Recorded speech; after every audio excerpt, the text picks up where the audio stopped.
I saw a comment online last week that made me want to throw my laptop across the room. Someone asked if they could retire on $3,000 a month, and the responses were brutal. You'll be eating cat food. That's poverty level. You should have saved more. As if that helps anyone. Here's what those people don't understand. The question isn't whether $3,000 is enough. The question is, enough for what? My name is Nick, and if you're tired of retirement advice that makes you feel hopeless, subscribe. Because today, I'm breaking down what actually determines whether $3,000 works or fails. Let's start with the math that most retirement advice glosses over. $3,000 a month is $36,000 a year. That puts you right around what the average Social Security recipient gets when you combine their benefit with a small pension or modest savings drawdown. You're not in poverty territory, but you're also not exactly living large. Here's what that looks like broken down into real monthly expenses. Housing takes the biggest bite, whether that's rent, a mortgage payment, or just property taxes and insurance on a paid-off home. Then you've got utilities running somewhere between $150 and $300, depending on where you live and how hot or cold it gets. Food for one person, if you're cooking at home and not eating out constantly, runs about $400 to $500.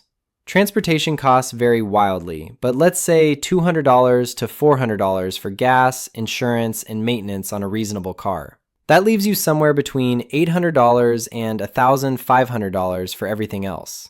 Healthcare, prescriptions, home repairs, clothes, entertainment, gifts for grandkids, and the occasional thing that breaks at the worst possible time. Here's the reality check that changes everything.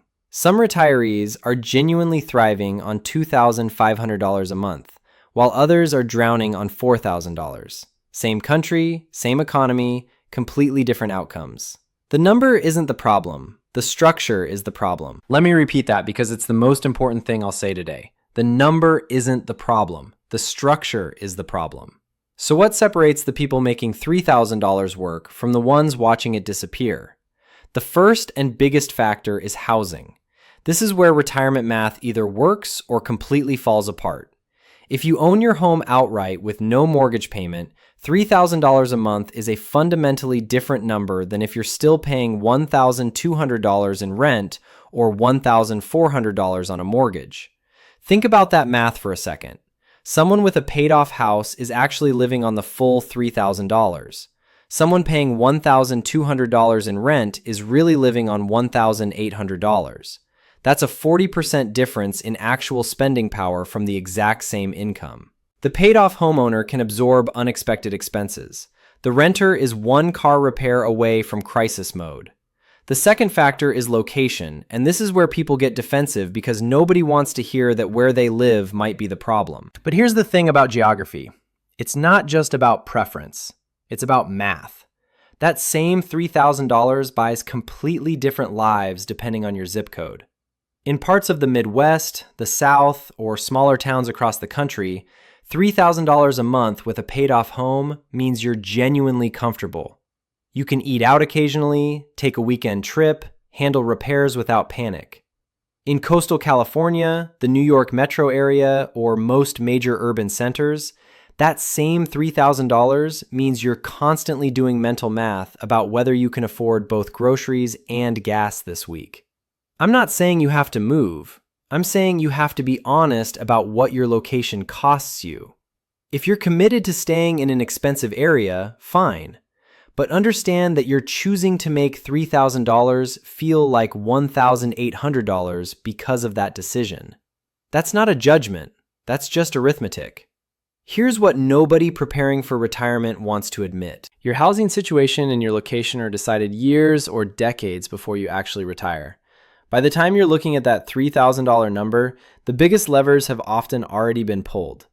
The people who thrive on modest retirement income didn't get lucky. They made structural decisions earlier that set them up for a different equation entirely.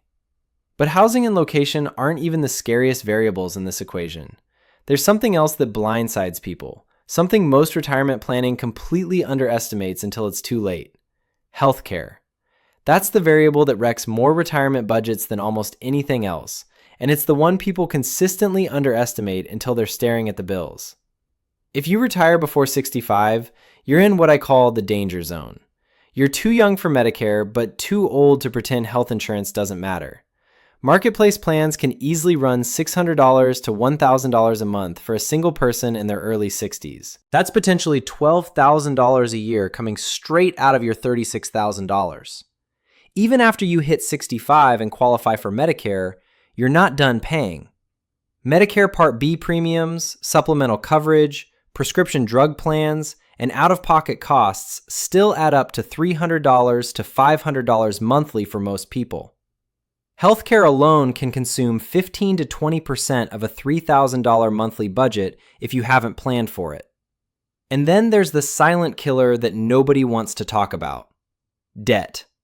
If you're carrying credit card balances, a car payment, or still chipping away at a mortgage when you retire, $3,000 isn't really your number. Your number is whatever's left after those payments. Someone with $500 in monthly debt payments is actually trying to live on $2,500. That's the difference between manageable and miserable. So if you're looking at $3,000 and feeling trapped, here's what actually changes the game. First, geo-arbitrage. This isn't about deprivation or moving somewhere you'll hate. It's about recognizing that your dollar stretches differently in different places. Moving from a high-cost area to a moderate-cost area can effectively give yourself a 30 to 40% raise without earning an extra penny. Second, the housing hack.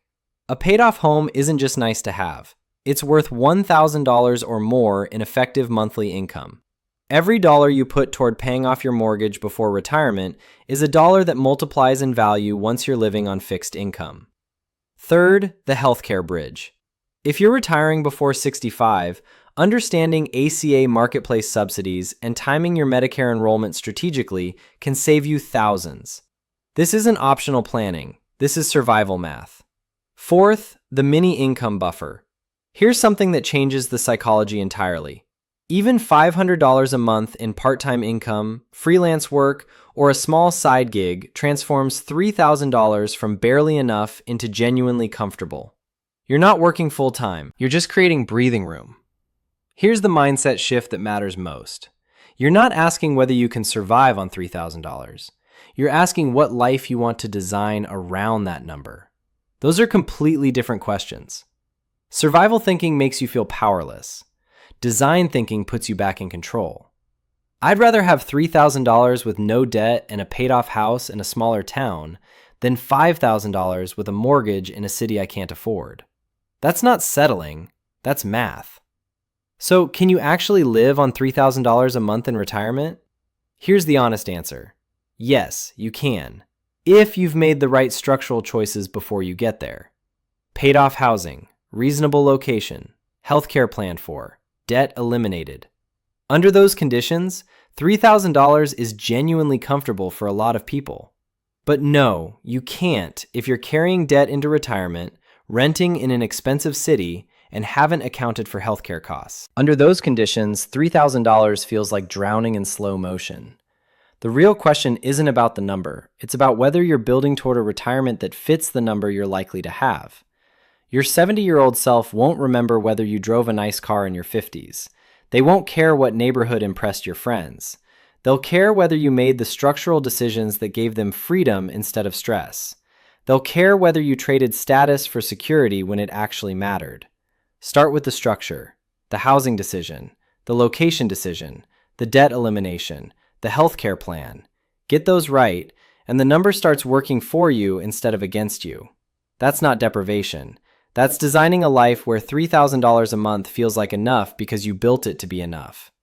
If this changed how you're thinking about retirement, hit that subscribe button. Your future self will thank you.